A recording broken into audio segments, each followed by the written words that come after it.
Bismillahirrahmanirrahim. Assalamualaikum warahmatullahi wabarakatuh.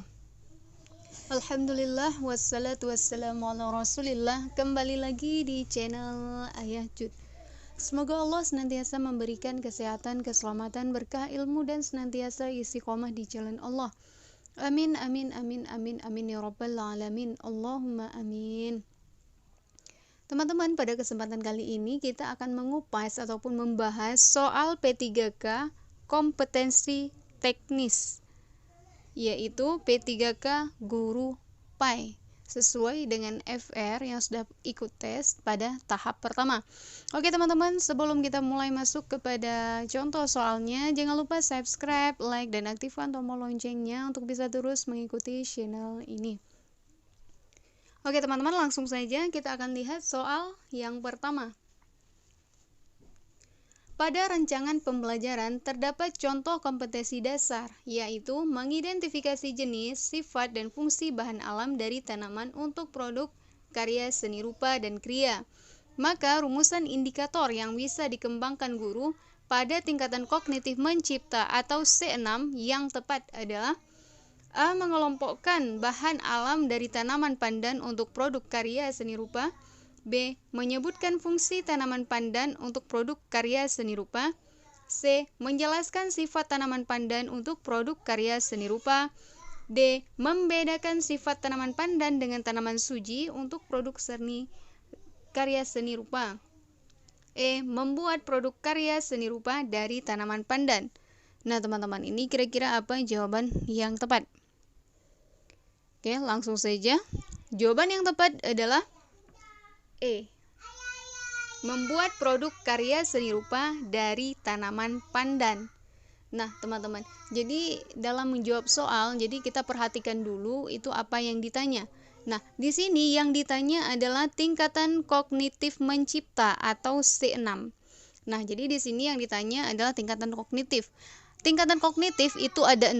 Yang pertama ada C1 yaitu mengingat, yang kedua C2 memahami, C3 menerapkan, C4 menganalisis atau menganalisa, C5 mengevaluasi, dan C6 adalah mencipta. Nah, jadi dari ke-6 ini yang ditanya adalah aspek mencipta. Nah, jadi kalau misalkan aspek mencipta itu contoh kosakata operasional yang tepat dalam sebuah kalimat. Yang tepat itu adalah seperti membangun, membentuk, membuat, kemudian memperjelas, menemukan, dan menyusun.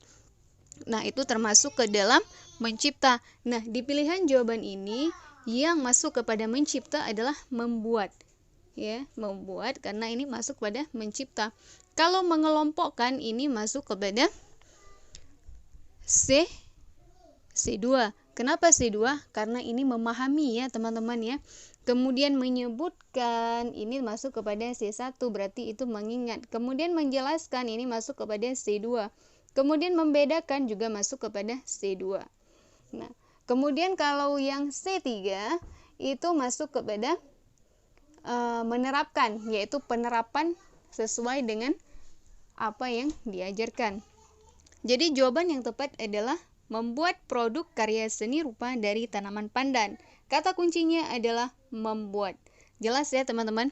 Kita akan lanjut soal nomor 2. Pada sebuah rancangan pembelajaran atau RPP, tertulis contoh rumusan indikator kompetensi, yaitu menjelaskan kondisi operasi sistem dan komponen perangkat keras. Jika seorang pendidik akan menyusun menjadi tujuan pembelajaran, maka rumusan yang tepat adalah: A. Setelah melaksanakan proses pembelajaran melalui praktik, siswa dapat menjelaskan kondisi operasi sistem dan komponen perangkat keras berupa komponen input, proses, dan output. B. Setelah melaksanakan proses pembelajaran dan menggali informasi melalui diskusi, siswa dapat menjelaskan kondisi operasi sistem dan komponen perangkat keras secara benar. C. Siswa dapat menjelaskan kondisi operasi sistem dan komponen perangkat keras berupa komponen input, proses, dan output secara benar. D. Menjelaskan kondisi operasi sistem dan komponen perangkat keras, komponen input, proses, dan output tanpa melihat catatan. E. Setelah melaksanakan proses pembelajaran dan menggali informasi melalui diskusi, materi, kondisi, sistem, dan komponen perangkat keras secara benar tanpa melihat catatan. Nah, teman-teman, ini kira-kira apa jawaban yang tepat? Oke, langsung saja. Jawaban yang tepat adalah B. Setelah melaksanakan proses pembelajaran dan menggali informasi melalui diskusi, siswa dapat menjelaskan kondisi operasi sistem dan komponen perangkat keras secara benar. Nah, di sini yang ditanya adalah dalam menyusun menjadi tujuan pembelajaran. Jadi penyusunan ya. Jadi di sini yang ditanyakan adalah bagaimana cara kita itu dalam merumuskan ataupun menyusun tujuan pembelajaran. Nah, jadi dalam kita menyusun tujuan pembelajaran itu tentu harus memenuhi kriteria ataupun kaidah ya terkait tentang ABCD ya, yaitu ada audience, behavior, condition, dan degree. Nah, di sini kita akan lihat yang pertama yang menjadi audiens adalah peserta didik yang akan belajar. Kemudian ada behavior, ya, itu adalah perilaku spesifik yang akan dimunculkan oleh peserta didik setelah selesai proses pengalaman belajar dalam pelajaran tersebut. Kemudian kalau condition itu adalah kondisi yang berarti itu berupa batasan yang dikenakan kepada peserta didik ataupun alat yang digunakan disesuaikan ataupun digunakan peserta didik pada saat melakukan penilaian. Kemudian degree ini adalah tingkatan keberhasilan peserta didik dalam mencapai perilaku. Jadi yang di sini yang ditanyakan ini dalam penyusunan atau perumusan tujuan pembelajaran itu harus merumuskan ABCD. Jadi harus ada keempat-empatnya, harus ada audience, behavior, condition, dan degree. Nah, jadi di pilihan jawaban yang B itu yang menjadi jawaban yang tepat. Itu yang pertama, setelah melaksanakan proses pembelajaran dan menggali informasi melalui diskusi. Ini menjadi satu kaidah ya ataupun satu aspek, satu rumusan. Yang ini berarti adalah condition. Kenapa ini dikatakan condition? Karena kondisi adalah di mana berarti batasan yang dikenakan kepada peserta didik ataupun prosesnya. Jadi sehingga dapat menggali informasi. Nah, ini menjadi condition. Kemudian yang kedua, siswa. Siswa ini adalah audiens. Ya, karena audiens ini adalah peserta didik. Kemudian kita lihat lagi, dapat menjelaskan operasi, kondisi, sistem, dan komponen perangkat keras. Ini menjadi behavior.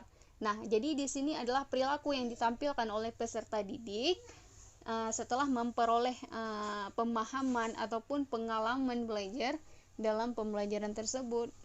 Kemudian secara benar, ini yang terakhir ya, ini masuk kepada D, yaitu degree, yaitu adalah tingkat keberhasilan. Berarti apa yang dapat dihasilkan? Berarti siswa dalam proses pembelajaran ini dia itu menggali informasi secara diskusi, kemudian bisa menjelaskan kembali kondisi operasi sistem dan komponen perangkat keras secara benar. Jadi udah dia itu belajar, dia itu bisa menyampaikan kembali. Itulah yang menjadi tujuan dari pembelajaran, yaitu adanya ABCD, yaitu audience, behavior, condition, dan degree. Jelas ya teman-teman? Oke, kita akan lanjut soal selanjutnya.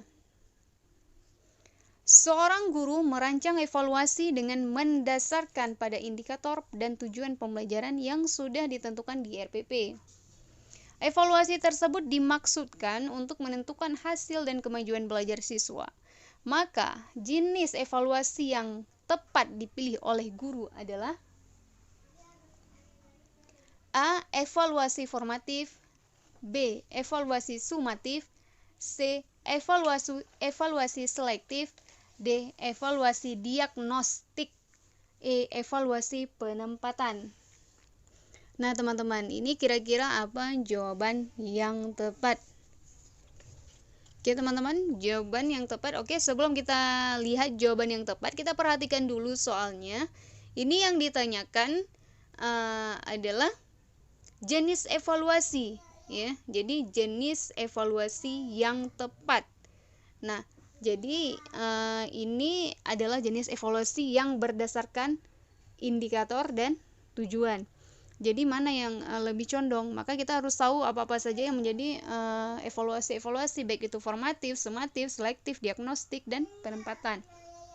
Oke, langsung saja jawaban yang tepat adalah B, evaluasi sumatif. Nah, jadi evaluasi sumatif ini adalah evaluasi yang dilakukan untuk menentukan hasil kemajuan hasil belajar siswa. Nah, jadi tujuannya itu adalah untuk menentukan hasil dan kemajuan belajar siswa. Ini dinamakan dengan evaluasi sumatif. Kemudian kalau diagnostik, ya ini ya yang yang A dulu kita lihat, yang formatif. Ini adalah evaluasi yang dilaksanakan untuk memperbaiki peningkatan proses belajar mengajar. Jadi ini proses ya, proses evaluasi untuk memperbaiki apa ada kekurangan dalam proses belajar tersebut, maka dievaluasikan kembali. Ini adalah formatif. Kemudian kalau selektif, ini adalah evaluasi yang digunakan untuk memilih siswa yang paling tepat sesuai dengan kriteria program kegiatan. Jadi disesuaikan dengan potensi yang ada pada siswa. Kemudian diagnostik, ini adalah evaluasi yang ditujukan untuk menelaah kelemahan-kelemahan siswa beserta faktor-faktor penyebabnya. Jadi bisa mendiagnosa peserta didik. Jadi apa yang menyebabkan dia itu kekurangan dalam proses pembelajaran, apa yang menjadi kelemahan dia gitu. Kemudian kalau evaluasi penempatan, yaitu evaluasi yang digunakan untuk menempatkan siswa dalam proses pendidikan tertentu sesuai dengan karakteristik, sesuai dengan wataknya, yaitu jadi ini adalah penempatan. Jadi jawaban yang tepat adalah evaluasi sumatif, yaitu disesuaikan kepada indikator dan tujuan untuk menentukan hasil dan kemajuan belajar siswa.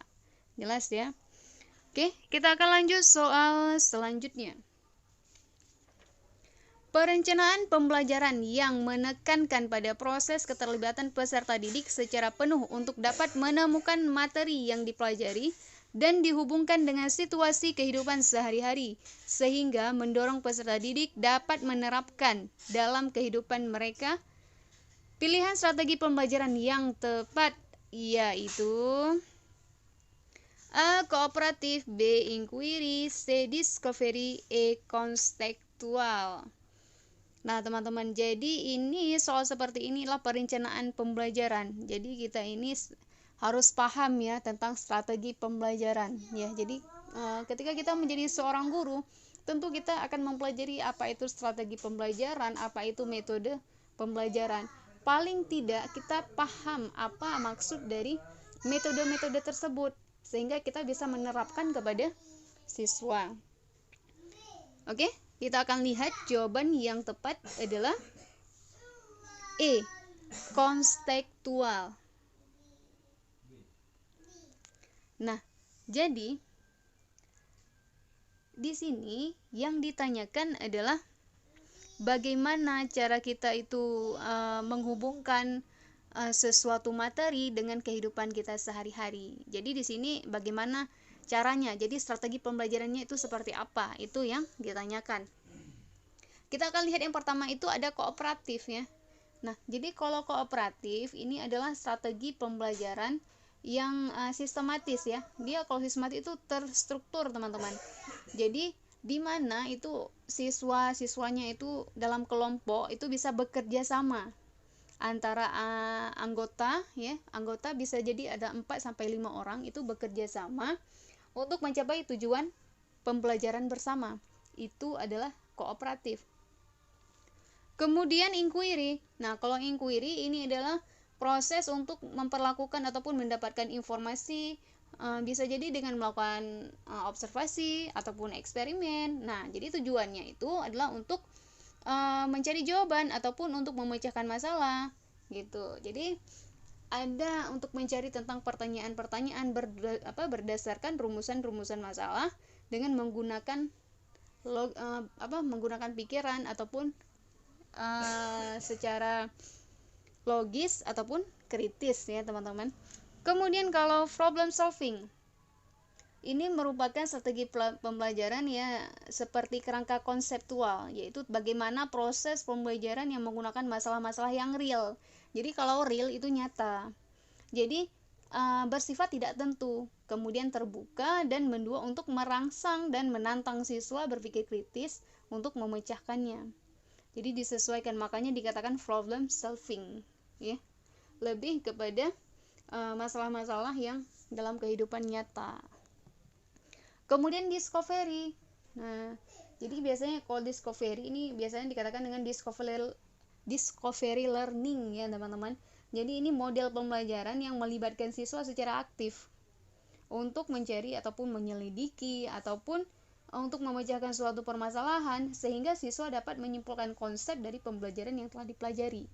Jadi di sini lebih aktifnya dalam discovery learning ini adalah siswanya.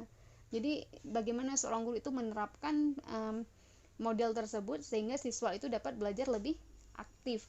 Nah, kalau konseptual ini kalau biasanya dikenal dengan konseptual teacher and learning, ini adalah konsep belajar yang mengaitkan antara materi yang diajarkan dengan kehidupan nyata ataupun dengan kehidupan sehari-hari. Jadi di sini bisa mendorong siswa untuk membuat suatu hubungan antara pengetahuan yang dimilikinya dengan penerapannya sesuai dengan kehidupan mereka. Nah, ini adalah konsep kontekstual ya teman-teman. Jadi jelas, jadi yang ditanyakan adalah bagaimana cara mendorong peserta didik dapat menerapkan dalam kehidupan mereka. Nah, strategi ini adalah merupakan kontekstual. Jelas ya teman-teman? Oke?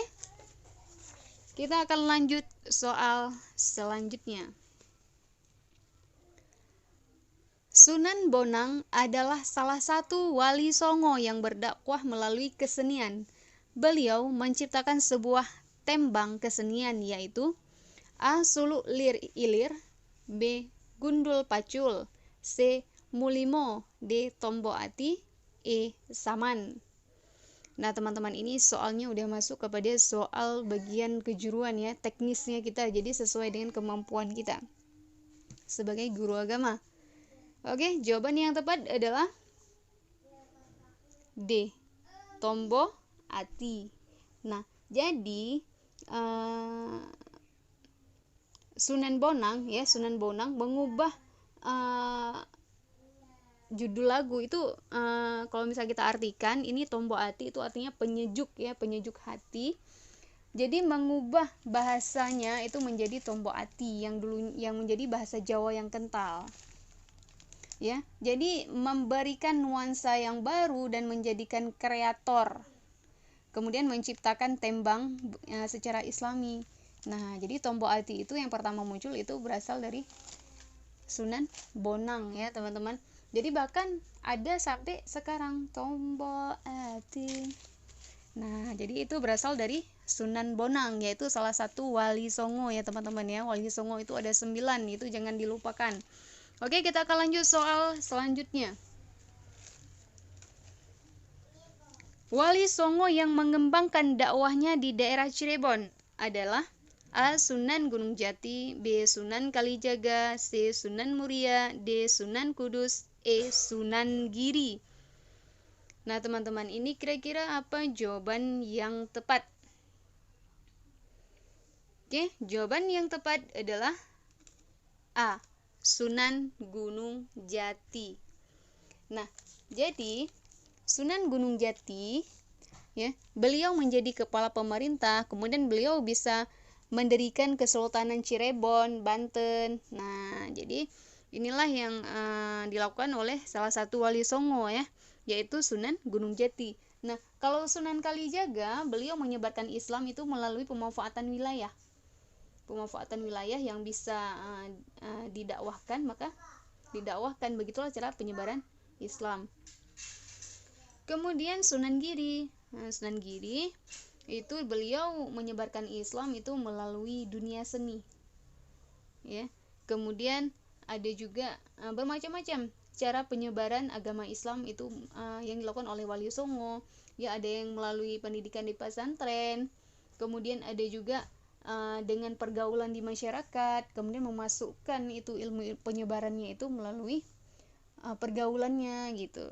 Jadi jelas ya teman-teman, Wali Songo yang mengembangkan dakwahnya di daerah Cirebon adalah Sunan Gunung Jati. Oke, kita akan lihat soal selanjutnya. Seorang budak yang berhasil membunuh Khalifah Umar bin Khattab adalah A. Ibnu Muljam, B. Ibnu Subawaih, C. Fairuz, D. Abu Dhar, E. Abu Lu'lu. Nah teman-teman, ini kira-kira apa jawaban yang tepat? Oke, langsung saja. Jawaban yang tepat adalah E. Abu Lu'lu. Nah, kenapa ini jawaban yang tepat, Abu Lu'lu? Karena pada saat itu, ya, Umar bin Khattab itu dibunuh oleh Abu Lu'lu, ya. Jadi beliau adalah seorang yang fanatik, ya, dalam hal tertentu. Nah, jadi pada saat Umar bin Khattab akan memimpin sholat subuh, ya, Abu Lu'lu, ya. Jadi Abu Lu'lu ini adalah orang Persia yang masuk Islam setelah Persia ditaklukkan oleh Umar bin Khattab. Nah, jadi pembunuhan ini dilatar belakangi dendam pribadi Abu Lu'lu terhadap Umar bin Khattab. Nah, jadi pada saat mau melaksanakan sholat subuh, disitulah Abu Lu'lu melakukan aksinya, yaitu dengan membunuh Umar bin Khattab. Oke, jelas ya teman-teman? Oke, kita akan lanjut soal selanjutnya.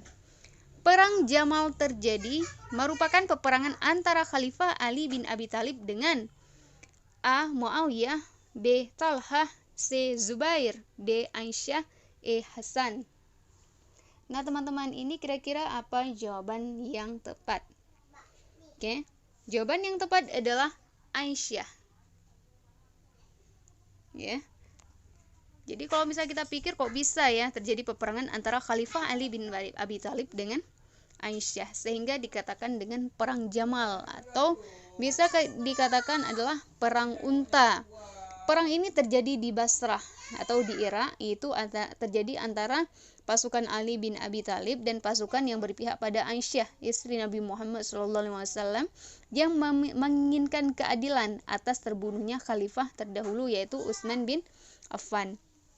Nah, ini pun semua terjadi tentu ada provokator, ya, provokator yang pihak ketiga yang tidak menginginkan kebaikan.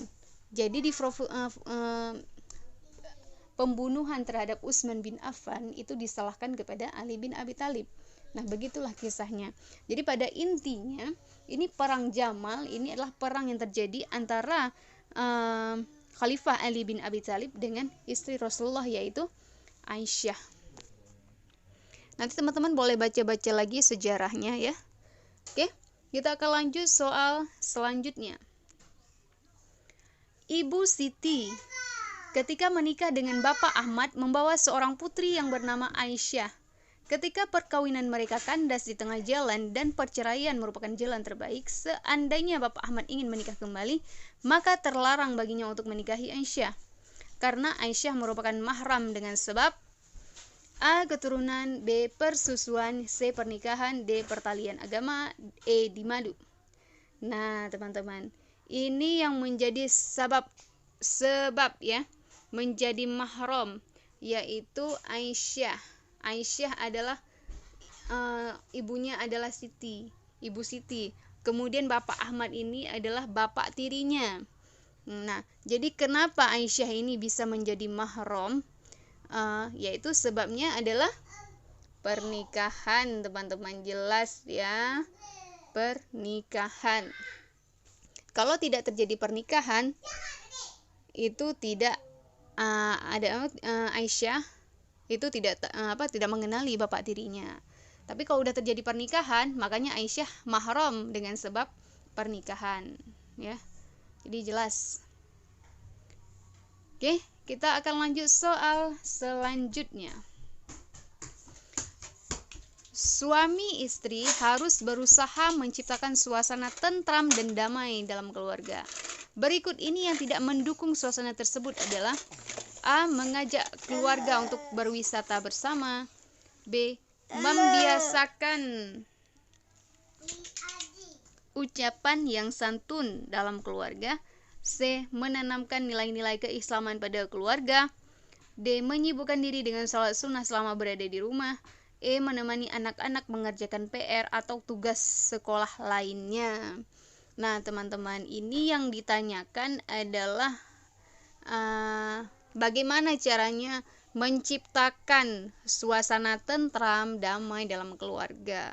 Nah, ini dalam keluarga ya, bukan individu sifatnya. Ini sifatnya adalah include, umum. Oke, langsung jawaban yang tepat adalah menyibukkan diri dengan sholat sunnah selama berada di rumah. Nah, kalau misalkan kenapa ini jawabannya? Karena di sini bagaimana kita, berarti ini kan suami istri, berarti bagaimana peran suami dan istri dalam menciptakan suasana tentram dalam keluarganya. Kalau misalkan sibuk menyibukkan diri dengan sholat sunnah selama berada di rumah, maka anak-anaknya mungkin pada saat dia kerja, dia tidak berada di rumah. Kemudian ketika dia kerja, tentu ibadah tetap dilaksanakan, namun waktu untuk menciptakan suasana yang tentram, damai itu diperlukan, ya. Seperti mengajak keluarga untuk berwisata bersama, kemudian membiasakan ucapan yang santun dalam keluarga, kemudian menanamkan nilai-nilai keislaman pada keluarga. Jadi tentunya itu keluarga itu akan duduk di suatu ruangan dan membicarakan hal tersebut. Kemudian menemani anak-anak mengerjakan PR atau tugas sekolah lainnya. Jadi jelas ya teman-teman, jawaban yang tepat adalah menyibukkan diri dengan sholat sunnah selama berada di rumah. Ini yang tidak mendukung suasana tersebut. Nah, jadi ini tergantung pernyataan ya teman-teman, tergantung pernyataannya, pertanyaannya. Jadi jangan salah. Oke, kita akan lanjut soal selanjutnya.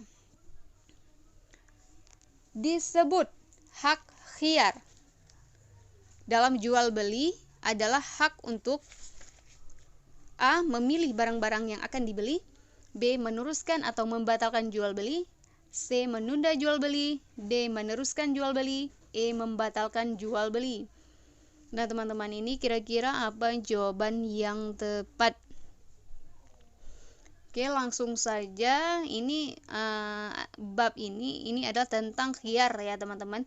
Jadi khiyar, kita harus tahu tentang khiyar itu apa dan haknya adalah apa. Jadi seperti itu teman-teman ya. Jadi jawaban yang tepat adalah B. Meneruskan atau membatalkan jual beli. Ini adalah pengertian dari khiyar teman-teman sebenarnya. Karena ini adalah hak pilih bagi penjual dan pembeli untuk melanjutkan atau membatalkan akad jual beli yang dilakukan. Jadi kalau misalkan itu ada pembeli gitu, melihat barang oh ini cantik, bagus. Kemudian ketika udah include, nggak pas gitu, udah pas mau beli, maka bagaimana dengan penjual? Udah setuju beli, berarti beli. Jadi kesepakatan bersama gitu. Jadi jelas ya teman-teman. Oke, kita akan lanjut soal selanjutnya. Jual beli hasil tanaman yang belum layak dipanen termasuk jual beli yang dilarang karena A. Menipu pembeli, B. Merugikan penjual, C. Merugikan pembeli, D. Merugikan kedua belah pihak, E. Mengandung unsur ketidakpastian. Ini jelas ya teman-teman, jawaban yang tepat adalah E. Mengandung unsur ketidakpastian. Kenapa mengandung unsur ketidakpastian? Karena ketika kita menanam tanaman yang belum layak untuk dipanen, itu maka di situ udah duluan kita beli. Kemudian dia itu masih belum meranum, buahnya masih belum matang, masih dalam tanda kutip itu masih belum masak, masih putih, maka itu tidak boleh untuk dijual, tidak layak. Ya, jadi di sini bisa saja si unsur-unsur yang terkandung di situ itu tidak pas. Iya, jadi jelas teman-teman, jawaban yang tepat adalah E. Mengandung unsur ketidakpastian. Ya. Oke, kita akan lanjut soal selanjutnya. Kerajaan Samudra Pasai menjadi pusat perdagangan karena A. Letaknya strategis di dekat Selat Malaka. B. Penghasil komoditas perdagangan yang penting. C. Banyak disinggahi pedagang dari Asia dan Eropa. D. Runtuhnya kerajaan Malaka ke tangan Portugis. E. Memiliki hubungan yang baik dengan kerajaan Arab. Nah teman-teman, ini udah kembali ke sejarah ya. Jadi jawaban yang tepat adalah A. Letaknya strategis di dekat Selat Malaka. Ya. Jadi kerajaan Samudra Pasai ini terletak di sebelah utara Perla, Aceh. Karena letaknya yang sangat strategis, Samudra Pasai berkembang menjadi pusat perdagangan. Banyak pedagang muslim yang singgah di Samudra Pasai, terutama para pedagang dari Gujarat, yaitu India dan Persia. Jadi karena letaknya strategis, jadi mudah untuk disinggahi. Ya, jelas ya teman-teman. Kemudian kita lihat soal selanjutnya. Kerajaan Aceh mencapai puncak kejayaan pada masa pemerintah A. Ali Moghayed Shah, B. Sultan Iskandar Thani, C. Sultan Iskandar Muda, D. Sultan Safatuddin, E. Sultan Zainal Abidin. Nah teman-teman, ini kira-kira apa jawaban yang tepat? Tentu ini kalau mengatakan tentang sejarah Aceh ya, ya tentunya yang kita kenal adalah Sultan Iskandar Muda yang udah sering terdengar namanya. Dan masa puncak kejayaan pemerintah juga berada pada masa Sultan Iskandar Muda. Ya. Jadi Sultan Ali Moghayed Shah, ini yang A, itu adalah Sultan Moghayed Shah, ini adalah pendiri kerajaan Aceh. Nah, jadi Sultan Iskandar Muda itu adalah pengganti Sultan Ali Moghayed Shah. Nah, jadi dan membawa Aceh itu berada pada puncak masa kejayaan ataupun masa keemasan. Kemudian dilanjutkan oleh Sultan Iskandar Thani, yaitu raja pengganti ya. Itu raja pengganti Sultan Iskandar Muda. Kemudian dilanjutkan oleh Sultan Safatuddin. Nah, jadi Sultan Safatuddin ini adalah pengganti dari Sultan Iskandar Thani. Kemudian dilanjutkan oleh Sultan Zainal Abidin, yaitu raja dari kerajaan Ternate. Sultan Zainal Abidin ya. Oke teman-teman, jadi jelas ya, yaitu jawaban yang tepat adalah Sultan Iskandar Muda. Jadi di mana masanya ini adalah masa keemasan yang terjadi di Aceh. Ya, mudah-mudahan Aceh juga akan kembali berjaya sama seperti saat masa kerajaan dahulu. Ya teman-teman ya. Oke, jelas ya teman-teman. Oke, mungkin sampai di sini cuma sampai saya rangkum segini soalnya, yaitu 14 soal. Ya, mudah-mudahan bermanfaat bagi teman-teman yang akan ikut tes P3K dan semoga dapat diambil manfaatnya. Oke teman-teman, syukran, jazakumullahu khairan katsir. Semoga soal-soal ini bermanfaat. Apabila ada kesalahan dalam penyampaian, itu semata-mata datangnya dari kesalahan saya. Dan apabila ada yang bisa diambil manfaatnya, alhamdulillah silahkan diambil manfaatnya. Oke teman-teman, ikutin terus channel ini dengan cara subscribe, like, dan aktifkan tombol loncengnya untuk bisa terus mengikuti channel ini. Oke teman-teman, apabila ada kritikan, saran, silahkan masukkan di bawah kolom komentar. Insya Allah akan ditanggapi. Oke teman-teman, saya akhiri wabillahi taufiq wal hidayah. Wassalamualaikum warahmatullahi wabarakatuh.